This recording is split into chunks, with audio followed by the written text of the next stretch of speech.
انا هناء وده مطبخي. هنعمل النهارده الكشري باحسن طريقه واسهل طريقه، ان شاء الله كلكم تجربوها. انا دلوقتي مقطعه بصلتين جوليان، ونقع العدس بجبه، ونقع الحمص او سلقاه، وعندنا طماطم نص كيلو طماطم هضربها بالهاند بلندر. عندنا بقى زي نص كوباية زيت كده، لازم ما تستكتروش نص كوباية زيت عشان هنعمل بيها كل حاجة. انا طبعا بحاول هختصر لكم الخطوات عشان الخطوات كتيرة. بصوا هنحمر بقى في الزيت، ما تقلقوش الزيت مش كتير. هنحمر بقى فيها كده البصل، وما تخلوهوش لغاية ما يغمق خالص، طلعوه كده ذهبي علشان هو هيكمل سواه وهو سخن، يعني هيغمق برضو عبال ما يبرد هيغمق سنة. بصوا زي ما انا بوريك اهو، حطيته على ورق وهو مقرمش من غير ما احط له اي حاجة بقى، انا بوريكم ان هو مقرمش. تمام، انا صفيته كده هوت من الزيت. هحمر بقى في نفس الزيت الشعرية. طبعا البصل اتنكه، الزيت اتنكه بقى بريحة البصل وطعم البصل كده. وحمرت اهوت الشعرية بسرعة عشان الفيديو ما يطولش عليكم. برضو طلعوا الشعرية بنفس اللون كده ذهبي، عشان برضو هي هتغمق السنة. وبرضو تصفوها من الزيت كده، لان برضو هنستعمل نفس الزيت. بصوا كل مدى الزيت بيخس. قبل بقى ما ابقى اكمل بقية الخطوات، هعمل بقى الدقة بتاعة الكشري. ودي نص راس توم وكده، هو هنحط عليها حبة مية سخنة. لازم تحطوا مية سخنة، انا عملتها في الاول عشان اسيبها تبرد عبال ما نخلص الكشري. ونعصر بقى عليها ليمونتين كده هو. ونحط كمان خل، بس الحتة اللي بحطيت فيها الخل ما ظهرتش. تمام. هنا بقى ننكهه بقى الدقة دهيت، نحط كزبرة وكمون وشطة وملح. وحطينا طبعا الليمون الليمون والثوم والخل.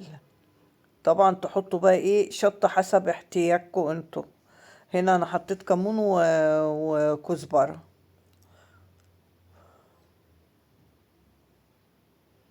نقلب بقى كل المكونات كده مع بعض. دي بقى الشطة.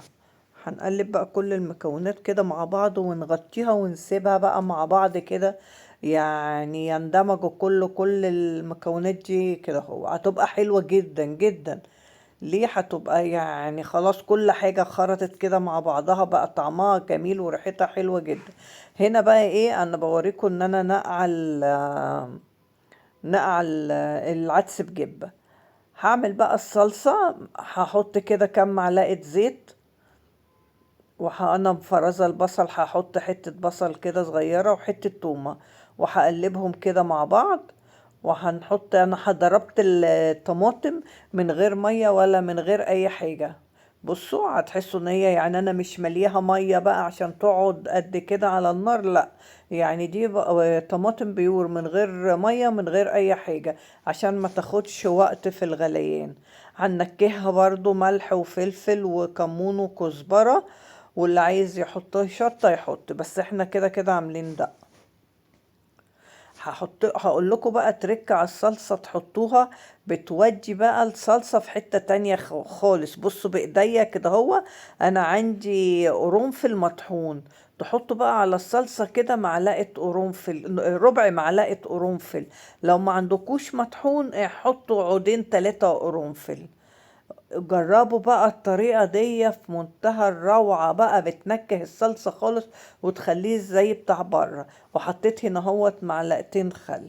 هنا بقى نسيبنا الصلصة تتسبك اهي، بوريها لكم ان هي تخنت وحجمها قل.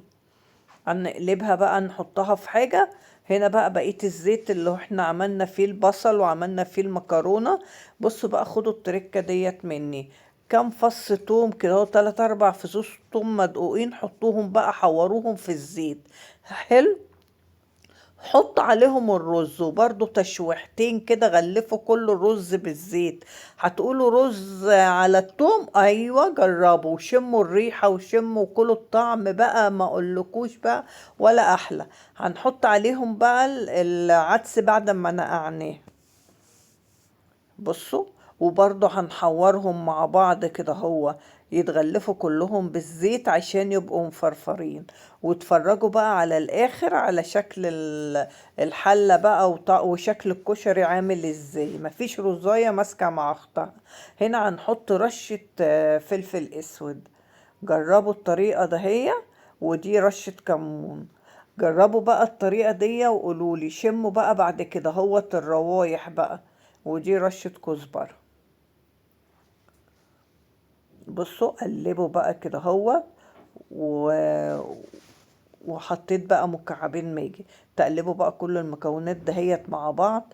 الماجي بقى بيخلي الرز والعدس في حتة تانية خالص خالص. يعني بيديها طعم حلو قوي، اللي عايز يحطه واللي مش عايز براحته، اللي ما بيحبش الماجي يعني. هنا بقى هنحط المية ولازم تبقى مية مغلية. وما نغطيش الرز خالص خالص. نسيبه كده يستوى بقيته على البخار. بصوا زي ما انتوا شايفين. خلاص كده هو تتشرب 3/4 سوا. خلاص هنوطي عليه، نروح حاطين بقى الشعرية. علشان الشعرية ما بتغيبش. دي بقى خلي بالكم من الحتة دهية. وما تقلبوهاش بقى، سيبوها كده هو تستوي كده. بقيتها على البخار وحبة المية البصوت دول. غطوا بقى الحلة. وبعد كده شوفوا بقى الكشري شكله ايه. هنا بقى عندنا حلة تانية صغيرة. هنسلق فيها المكرونة. طبعا بحب اسلق المكرونة لوحدها عشان تتشطف من النشا بعد ما تتسلق. نشطفها من النشا وكده هو. بصوا انا بوريكم ان انا حطيت ايه. زي نص كيس مكرونة. بصوا بقى الكشري بقى بعد ما استوى، بصوا بقى مفرفر ازاي. ولا العدس معجن ولا الرز معجن ولا اي حاجة. بصوا المنظر. في منتهى الجمال، ريحته بقى ولا احلى والله العظيم. جربوا بقى الطريقة دي وان شاء الله تعجبكم. بصوا. هنا بقى حطيت الرز، طبعا المكرونة اتسلقت. وعايزة اقول لكم حاجة كمان. انتوا اما بعد ما تسلقوا المكرونة وتصفوها وكده، حطوا عليها مع نقطة زيت، نقطة. عشان تلمع لكم المكرونة كده وما تلزقش في بعضها. شايفين الكشري عامل ازاي. مفيش حباية لازقة جنب اختها. ولا ريحته بقى على التركات اللي احنا عملناها في منتهى الجمال. هنا بقى بعد ما حطينا المكرونة. هنحط بقى البصل محرمش خالص لو. يعني بصوا ولا من غير دقيق من غير اي حاجة خالص. بعد ما حطينا كده هنرش بقى نزوق بقى الطبقة كده هوت بالحمص. طبعا الحمص ما انا اخدته سلقة. طبعا كلنا عارفين. بنسلق الحمص ازاي، مش محتاج. لان الفيديو اصلا عشان ما يطولش عليكم. هو غلوتين 3 وبتروحوا مطفيين عليه، وطبعا تبقوا ناقعينه قبليها. بصوا بقى منظر الطبق في منتهى الجمال. حطيت في جار بقى صلصة. وجار الدقة. وكله بقى بالهنا والشفا، يا رب الفيديو يكون عجبكم. بصوا المنظر، بصوا المنظر حلو قوي. لو عجبكم الفيديو ما تنسوش اللايك والشير والاشتراك في القناة. مع السلامة.